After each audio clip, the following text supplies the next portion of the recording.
Shh, mga kababayan, only with BioMedScan, bawing-bawi ka na. Kasi malalaman mo anong tamang desisyon na yung utak mo ay tama pa yung wish mo. Ano yung oras na galit ka pero akala mo ang bait-bait mo. Imagine niyo ako, etong edad ko.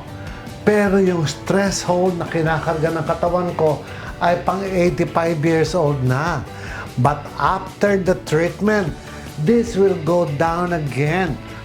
At regenerative ang tawag dyan.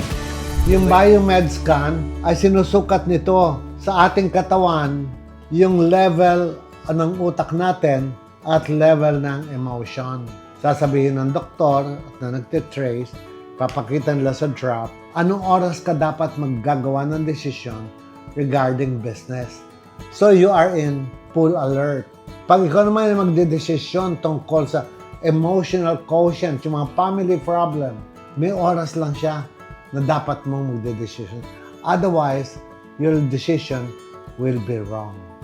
Iintang ulo mo, magagalit ka. So, iniiwasan yon at magagamot yan sa pamamagitan ng stem cell. Para itong ECG ng ating utak at ng ating puso, pati nervous system, ang condition ay ina-analyze sila.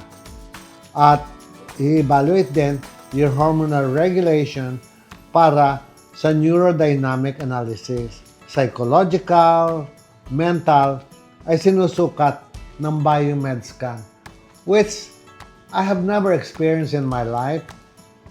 Siguro dahil hindi ako nag-undergo ng general check-up dito sa Manila.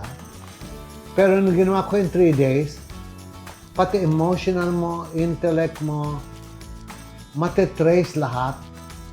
Alam mong alagang-alaga ka. After ng BioMedScan, ay pupunta ka na ngayon sa doktor for your doctor consultation.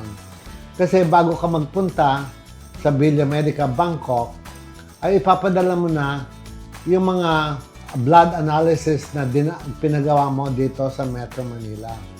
And through our blood, lalabas lahat ang sakit natin at yun ang pag-aaralan ng doktor, ano ang gagawin niya, anong klaseng cells ang ilalagay sa atin para yung ating laboratory exam ay magbabalanse lahat.